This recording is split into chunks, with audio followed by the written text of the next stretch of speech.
The fight for the Kerrigan's castle is far from over. Dennis Denuto has bravely stepped in and sent a letter to a big, fancy law firm in the city. They must be the lawyers for the Barlow Group, the shady company funding the airport expansion.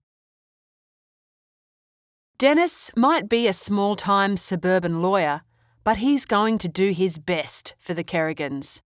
Let's just hope it doesn't turn out like the time he defended Wayne Kerrigan against the armed robbery charge. Back at the castle, life carries on as usual.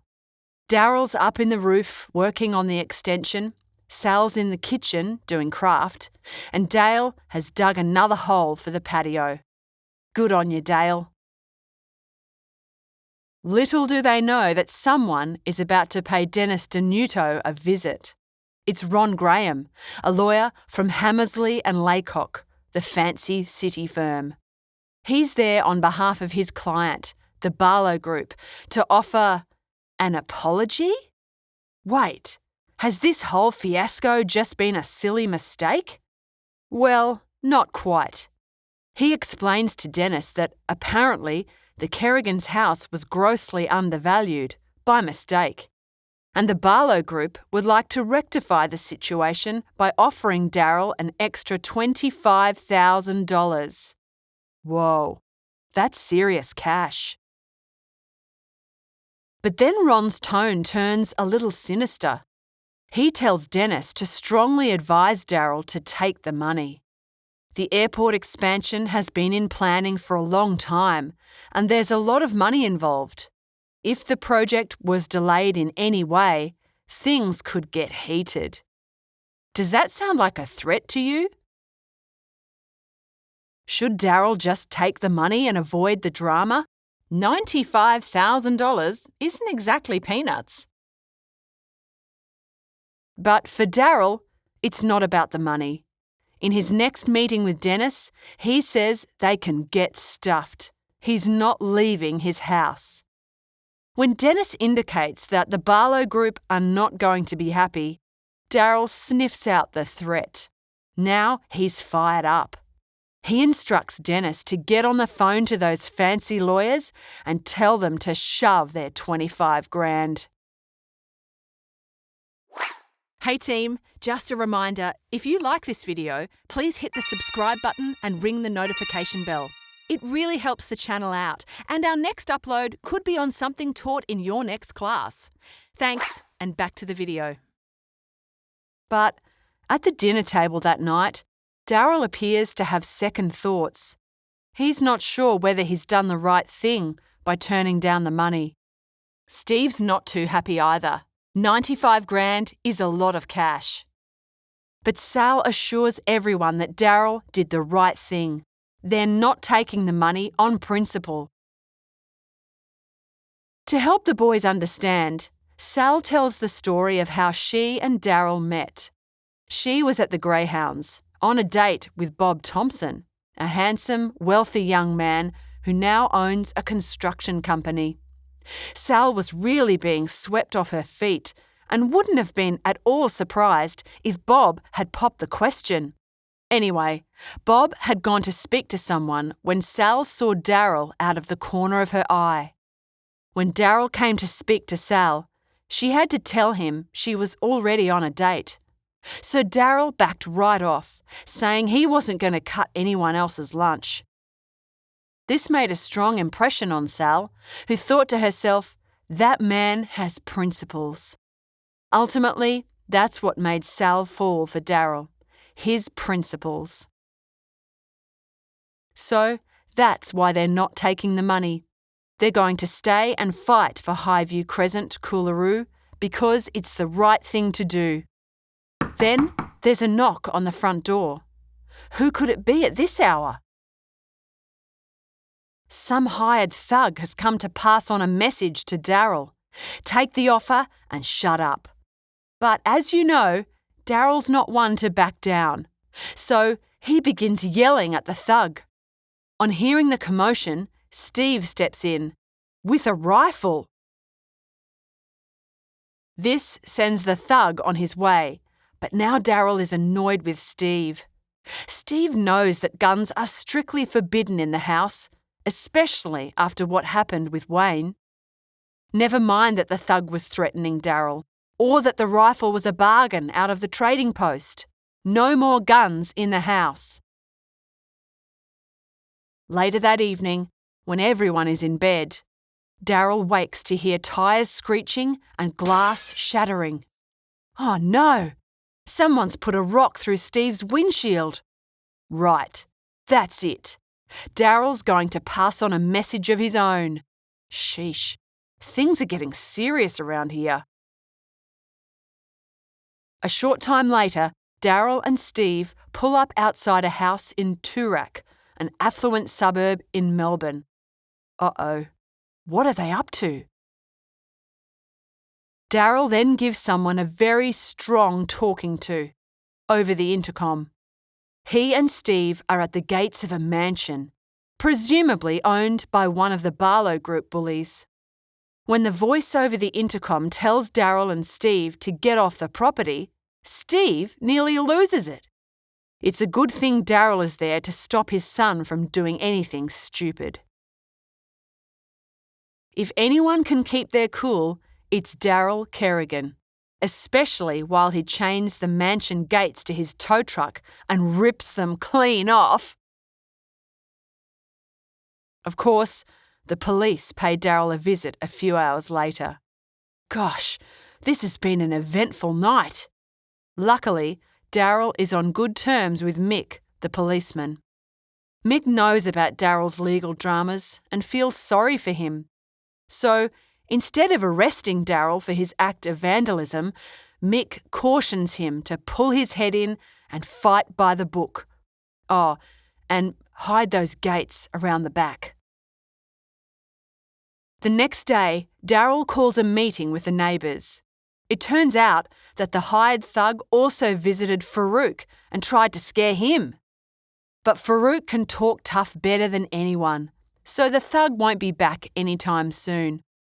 Good on you, Farouk. The reason Darryl called everyone together is to gauge how they're feeling. Since the Barlow Group have shown that they will fight dirty, are the residents of Highview Crescent still keen to push back? You bet they are.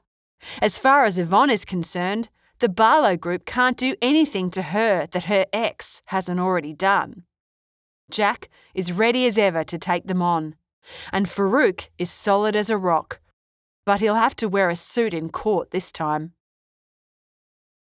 Darryl tells them that Dennis Denuto will be acting on their behalf in the federal court next Tuesday. Then he fires up the overhead projector Steve bought off the trading post. This helps him explain the division of Dennis's fee, which isn't much if they all chip in. Except Darryl knows old Jack can't afford it, so he'll cover for him. Don't you just love that community spirit? Unfortunately, on the big day, Dennis is way out of his depth. Although he does make some interesting arguments. He begins by declaring that the compulsory acquisition of Highview Crescent is against the Constitution. The Constitution is the supreme law of Australia. It's the set of rules by which Australia is governed. That's a huge ballpark. He'll need to be more specific. When the judge asks which section of the Constitution has been breached, Dennis explains that it's more the vibe of the Constitution that's been breached, rather than a specific section. Oh dear. Then the judge asks Dennis whether he can offer a precedent to support this vibe. A precedent is a similar court case from the past that can act as a guide. Dennis fumbles for a minute and then blurts out, Mabo. Mabo versus Queensland is a famous case that was decided in the High Court of Australia back in 1992. It recognised that Aboriginal and Torres Strait Islander people have rights to their land that should not have been taken from them by the British. but it might be a bit of a stretch to invoke native title to save the Kerrigan's castle. When the judge asks Dennis to explain how Mabo is relevant, again, he says it's just the vibe of it. Knowing he's in over his head, Dennis approaches the bench and asks the judge to help him out. He must be dreaming. In his summing up, Dennis goes over his main points. Darryl Kerrigan should keep his house because of the Constitution, Mabo, justice, law, and the vibe. Good job, Dennis. At least Darryl and Farouk are pleased. The lawyers for the Barlow Group don't bother arguing against Dennis's points. They simply refer to the documents they've already handed in. So, the judge calls for a 1-hour adjournment or break so she can make her decision. While he waits, Darryl smokes in the courtyard and introduces himself to another bloke who happens to be there. Lawrence Hamill is waiting to watch his son's first appearance as a barrister. As Darryl and Lawrence chat, it's clear that they're both doting fathers. Darryl knows how Lawrence feels. He'll always be proud as punch that Tracy is a qualified hairdresser. Darryl then tells Lawrence about his battle to save his house. Although he's confident he'll win with Dennis Denuto at the helm, Lawrence has never heard of Dennis, especially in the area of constitutional law, and looks a little concerned. It appears that Lawrence knows who's who in the legal world. It would be interesting to find out what else he knows, but the break is over. It's time for Darryl to face the music. Lawrence wishes him well and seems to genuinely hope that everything works out for Darryl. Back in the courtroom, the judge hands down her decision. Darryl has lost the case. It feels like a kick in the guts with the back end of a bus. It was hard for Darryl to explain it to Farouk and painful to tell Yvonne. But the most heartbreaking conversation of all was with old Jack. That night, Tracy does her best to comfort Darryl, but he's inconsolable. Around the dinner table, there's just long faces and awkward silences. Darryl even forgets to compliment Sal on her cooking. Then he breaks the other bad news. They must be out of the house in 2 weeks. 2 weeks! How is he going to break it to Wayne? Even though Dale is devastated, he tells Darryl not to worry. Dale knows how to talk to Wayne.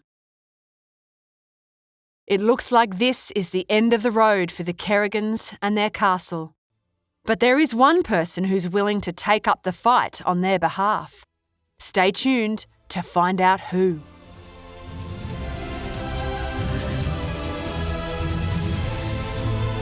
We hope you enjoyed this schooling online production.